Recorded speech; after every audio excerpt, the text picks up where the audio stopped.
From the post-millennial, Karmelo Anthony's bond Here we go. to $250,000 will be placed on house arrest. And there's video of him being released from prison. Really? Yeah. Wow. Yeah, he walked out. The post-millennial says murder suspect in the death of Austin Metcalf, Karmelo Anthony, has been placed on house arrest after his bond was lowered from $1 million to $250,000. Totally insane. He appeared in court on Monday morning, where his attorneys asked for the bond reduction. Anthony had been charged with murder in the death of Metcalf after he reportedly stabbed the Texas teen in the heart while at a track meet earlier this month, after an altercation between the two over a seat. Anthony has claimed self-defense in the case, police have reported. Both of Anthony's parents have testified at the court's bond reduction hearing. The family was able to raise over $400,000 of the GiveSendGo fundraiser, meaning that they can make the bond. Anthony will have to speak to the bailiff every Friday and is not allowed on social media. He will also be required to wear an ankle monitor. Now, the argument from Anthony's family was they actually don't have any of the GiveSendGo money, which I don't know if this is true. I heard GiveSendGo holds the money pending conviction or something like that, which I'm not sure that's actually the case. Someone made that argument. I don't know that that's true. The co-founder of GiveSendGo has been adamant that they allow anybody to raise money for a legal defense. Otherwise, they'd be hypocrites, despite the fact... When they did all the J6 guys. They did the J6 guys. They did Daniel Penny. I believe they did Perry as well, and Kyle Rittenhouse. And the co-founder is getting attacked mercilessly, being called evil, demonic, anti-Christian, because there's a demand that they take it down, take the money, seize it. Some have said, give it to the Metcalf family instead, or they will boycott the platform. But I do think, I'll put it this way I know Jacob, and, I think in this country, you should be afforded the right to a legal defense.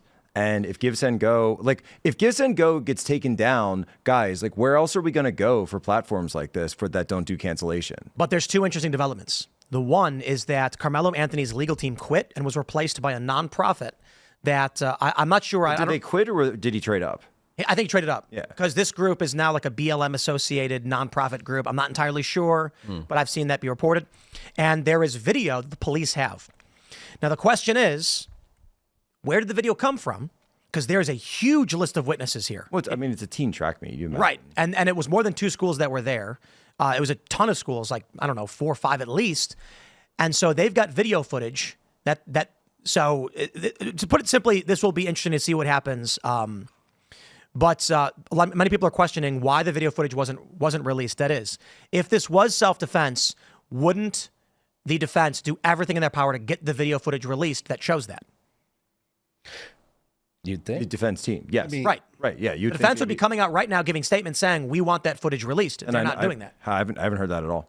And this is something where, look, everyone's been back and forth. To me, I don't see any evidence of a self-defense argument here. I mean, sure, you can make the claim. I just don't see evidence for it being successful at trial. But sure, any piece of video evidence. Look, the thing that I asked for is, what's the dog that's not barking? And so teenagers, we just talked about how, teenagers are always on their cell phones. They're always looking for the next piece of content. They're sort of trained to look for content and trained by the algorithm that you will be rewarded for content. So you see 2 people fighting, the instinctual response, it's Pavlovian at this point. Teenagers pull the cell phone out and you start filming. So the idea, I'm sure there are multiple videos. The question is why I haven't seen any. And so if it's police department or sheriff's department, I don't. And it's Frisco Police Department. So the police department, I would implore them to get it out. Obviously, blur out anything that's specifically gory. We don't want to see someone being killed, that for its own sake. But we want the evidence. And if that doesn't work, then I hope AG Paxton steps in because it really needs to be released. This is a point. A lot of people have said. I've seen a lot of comments online. If this was self-defense, why hasn't the family released the footage? The simple response that you see from a lot of people on the left is they don't have the footage the police do. If the further argument is, if the footage came from the Memorial High School team or those individuals who were involved in the incident, if it was proof that it wasn't self-defense, why wouldn't they release it? And I don't think that matters because nobody is going to tell the police to give up public evidence if they're trying to convict a murderer. They're going to say, no, the story tells itself and we want a conviction, so we're not going to compromise that. I actually think this lends itself to not a self-defense in the case that this legal team, the family of Karmelo Anthony, would be publicly saying there's proof and video evidence that exonerates him and the police should release it, but they're not doing press conferences in front of the courthouse every day saying, release the video, release the video, release the video. They would be. They're not doing we that. haven't seen They absolutely could still be doing those press conferences, knowing full well that it won't get released by the police, obviously. I think in a case like this, given the fact that there's so many people at this thing, given the fact that just the way cell phones work, I'd be surprised if the video doesn't either be officially released or get leaked at some point if it doesn't. Well, If this is in any way favorable to the Anthony family, it's getting leaked in 2 seconds. Some liberal, they're unscrupulous. They're going to be like, put it out. I actually question why that's not been the case and what that actually shows.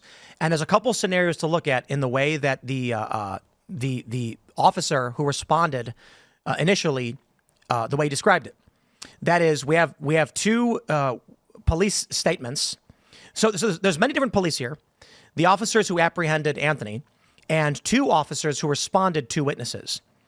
The 2 stories that were provided based on witness response differ only slightly. But he basically says that Austin had told Anthony that he needed to move out from under his team's tent, and Anthony grabbed his bag, opened it, reached inside, and proceeded to tell Austin, touch me and see what happens. No one really thought Anthony had any weapons in the bag, and Austin proceeded to touch Anthony, and then Anthony told Austin to punch him and see what happens.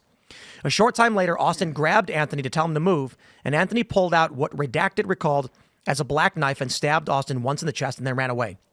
Austin began grabbing his chest and telling everyone to get help.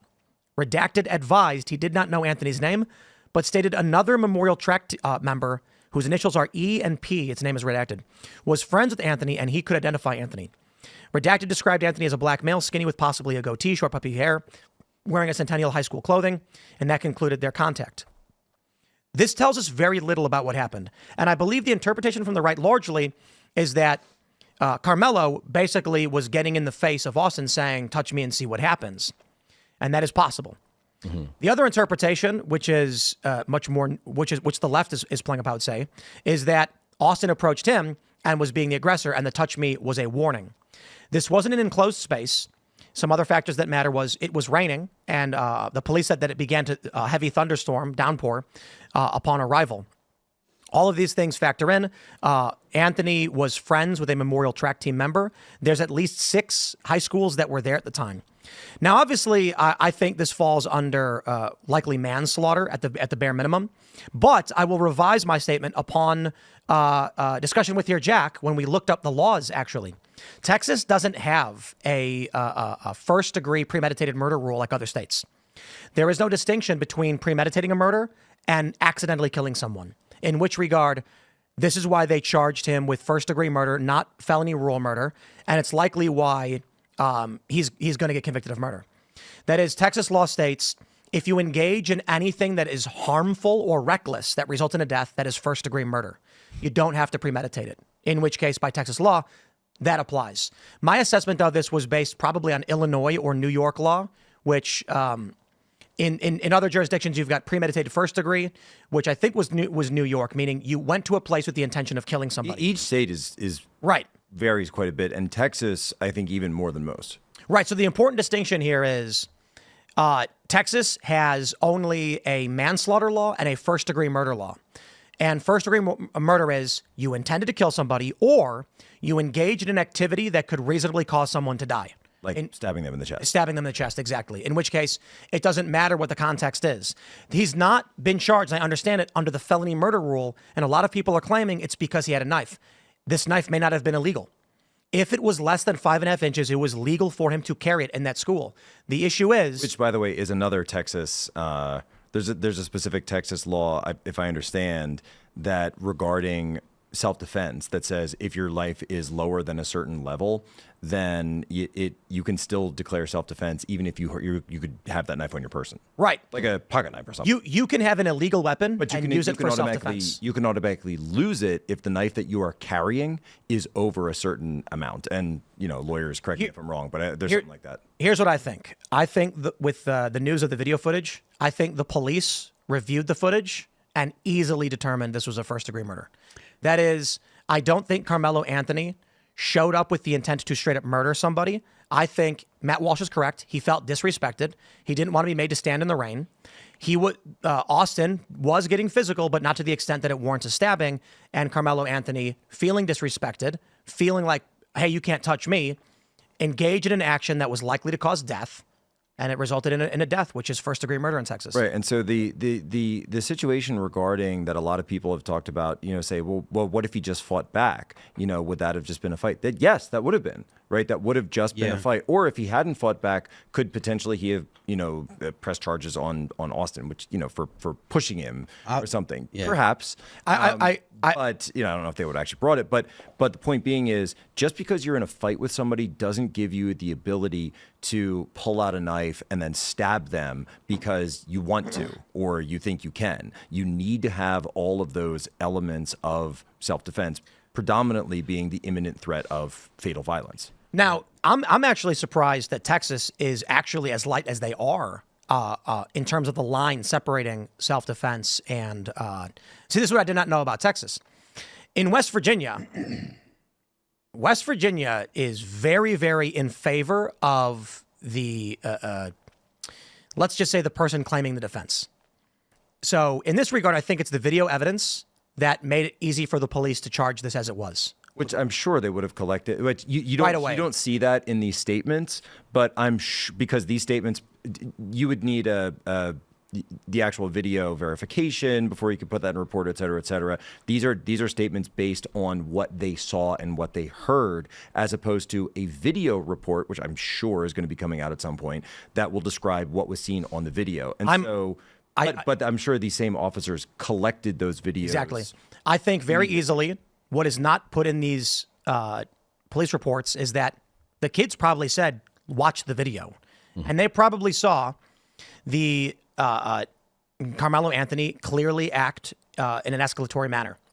Yeah. But we'll see. And so I will say the clarifying points people need to understand, why was he under the tent? Many people are saying he was trespassing. He wasn't trespassing. There was at least 6 other high schools in this track meet. He was friends with one of the Memorial Team members, and it was about to rain. That's why he was there. This is the cause for what causes an altercation. Him not wanting to stand in the rain, most likely, feeling disrespected by being told to leave when he was friends with somebody. But clearly, he escalated it beyond what it needed to be. Again, we'll see how this one plays out. I will say, though, that by that same token, that this judge should clearly have access to the evidence if she wanted to see the video. I don't know if it's been officially entered yet, but I'm sure this judge that dropped the bail down, which is in its own regard is obviously, I'm sure, by the way, that the DAs can go over and tell her, hey, we've got video of this, Judge, that this is really bad, and yet you're dropping it anyway, which would go to That's a good point. This is weird. Which would go to me and say, though, that she's doing this based more on ideological reasons than anything else. I'm eager to see what happens with this one, because you're right. The police would say, Your Honor, upon review of the video, it is clear that this individual is a threat to his society, like to this community. And I wonder. And she dropped it anyway. And he's out, by the way, which there is video of him walking out already right now. Thanks for checking out this clip from Timcast IRL. Make sure to watch the show live Monday through Friday at 8 p.m. Subscribe to this channel, and we will see you all there.